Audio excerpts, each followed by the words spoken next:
Alejandro Garnacho has left Manchester United to join Chelsea Football Club for a £40 million fixed fee, with also a 10% sell-on clause added on. Now, I'm most certainly a bit on the record as someone who is not the biggest fan of Alejandro Garnacho as a football player.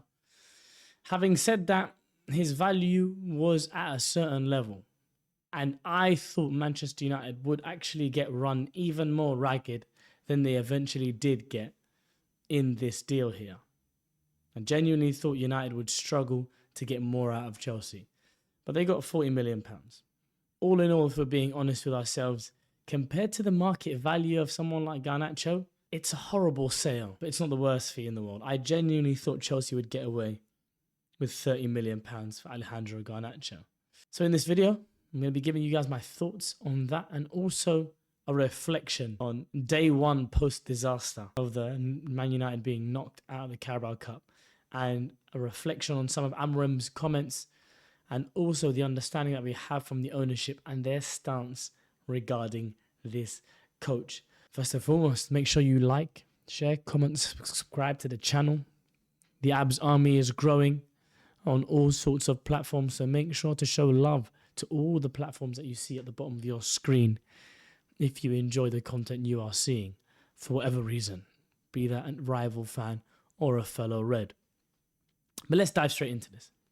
Manchester United have sold Alejandro Garnacho and have upgraded on Alejandro Garnacho in signing Matheus Cunha as a better, no matter if Cunha missed the all-decisive penalty against Grimsby Town or not, Cunha is a better footballer than him, in my opinion, and I think in the opinion of the majority. But what can Garnacho bring Chelsea? Chelsea have signed now Jamie Bynos-Gittins. They have Pedro Neto. They obviously haven't signed from last season. Mikhailo Mudryk has gone, obviously, due to his ban. So there's a hole in that left-hand side that is really only going to be filled by Gittins, Neto, and now Garnacho. Also, the possibility of Xavi Simons coming in to Chelsea as well. So we'll have to wait and see how that further develops. But Garnacho can provide something to Chelsea. He might not be a player I like, and I do think that he was someone who basic football IQ and decision-making and the last incisiveness in front of goal to really take him to the next level. In general, I think he seems to be the kind of player that maybe thinks he's a bit better than he is. And that is just from my experience as a Man United fan, watching Garnacho for as long as I have. But that seems to be the reality of the player. He most certainly knows how to score goals and some decently big occasions. And also he has shown in his previous iterations. So for example, something I always said about Garnacho is that when he had 49 on his back and he was fresh out of the academy, he was better than when he was wearing 17 on his back and he thought he had made it. That 49 version of Garnacho, if Chelsea can find a way to tap into that, they have a really, really good winger. Because that version of Garnacho was beating players like they weren't there, was slaloming through players. The latest Garnacho that I know of, that I experienced, was a player that wasn't even direct enough in 1v1 situations. So if Chelsea can tap into that version of Garnacho, then alongside the rest of their attackers in now their bolstered up number 9 position of João Pedro and Liam Delap, alongside the likes of Cole Palmer, Esteval, they have some talent and some firepower. So we'll have to wait and see how that goes for Chelsea Football Club.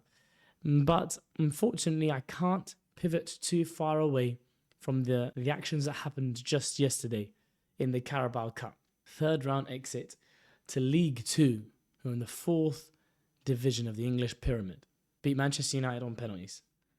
And obviously my stance was clear to you guys. I've slept on it now. So it's not the same level of emotion as I might have once had. But the reality was clear for me. It was the nail in the coffin. And I don't want to do a I told you so tour. But there was a lot of people who looked at the Europa League final and were able to brush over that. Right? Many fellow content creators and fans alike were able to just move past that. But for me, that alongside all the questions that I had about Amorim to begin with, led to me having my stance in the SDS emergency meeting post-Europa League final of saying that this guy should be sacked from his job and he must be the one that suffers for that horrible, horrible, horrible. And move on to the summer transfer window where the players do come in. And this is something I do want to address because some people spoke to me in the comments or said in the comments of the last video, you need to speak about these players. Because if we believe Amorim's comments, he made it seem as though his players had down tools. And that is a phrase that has been heard all too often by Manchester United fans since Sir Alex Ferguson left. Players downing tools on managers. It happened to Ollie, happened to Moisey, happened to, not so much with Van Gaal, but happened to Jose and Haag arguably towards the end as well. When these players feel the need that they have so much power because there's 22 of them and it's only one manager, that they can put in unacceptable performances to then force the hand of the club. Let me get this very, very clear and very right for you guys right now. That's unacceptable, and that's something that Man United fans also shouldn't stand for. The same way that we should not stand for Ruben Amorim's win record, Man United fans also shouldn't stand for these players throwing managers under the bus constantly. And both things can be true. My issue with Manchester United is that we were to believe that this was going to be a change of the culture. Ineos were going to come in and things were most certainly going to change. A ruthlessness would be present at Manchester United. Players, if they hadn't proven themselves in a season or two, would be moved on. But it still seems there seems to be an air of arrogance in these players. And it is almost what causes this Manchester United curse. I think we can actually measure it. And Manchester United are known to people worldwide in negotiation tables and in a conversation with your friends everywhere. Man United are known to give the big wages. And sometimes United fans, we have used that as almost with a positive spin. We can get any player we want. Why? Because we know we can provide big money. What comes with that? And I understand that Ineos are trying to tackle that with the wage structure. But if players are millionaires when they come to Manchester United and their stock is boosted 10x when they come to Manchester United, does that then make it more difficult for a coach to come in and coach these players? I'm not sure I have the answer for that, but it's an interesting point to talk about or to look at and to think about. If these players are not easily coached, how do we tackle that? My answer, and this is also leading into another point that you guys really want to talk about and have been asking me about often. You want Amorim out, who should you get in? Let's look at some of the characteristics a manager of Manchester United to have in general, but also specifically in this case right now, what we need for this person to come with. The basics are clear footballing ideas. They have to want to win games of football in a certain style, which just means exciting. It doesn't necessarily mean you have to be a transition type manager. I think it just means that you have to want to win and also excite the fans. That's what the Manchester United DNA is. It's built upon wing play. It's built upon being scintillating, getting people off their seats. That is what Manchester United are known for. So this manager has to come with that. But surprisingly, there's also another opportunity that might have crossed Manchester United's desk. Ole Gunnar Solskjaer has been sacked by Besiktas. This isn't even a hear me out. If there's a United fan currently that turns their nose up at Ole Gunnar Solskjaer after what he did at this club, in this current state we are at with this current manager, then I have conversations with that person. It's not worth debate. My opinion, Ole Gunnar Solskjaer should take charge of Manchester United effective immediately until the end of the season, in which Manchester United potentially could tackle trying to sign a first-team coach for the long-term future. My mind goes to Xavi, first and foremost, just because I watched his Barcelona team when they won the league, and they play good football. And Xavi promotes the youth.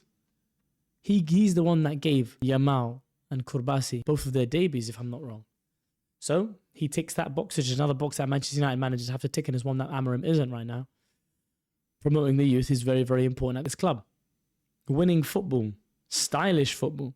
Xavi could do that at Manchester United.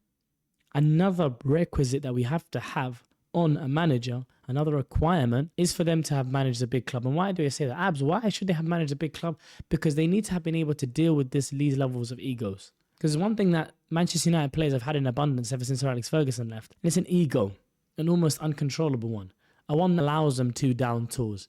That is something that needs to be tackled. So, what is the succession plan if Abs way?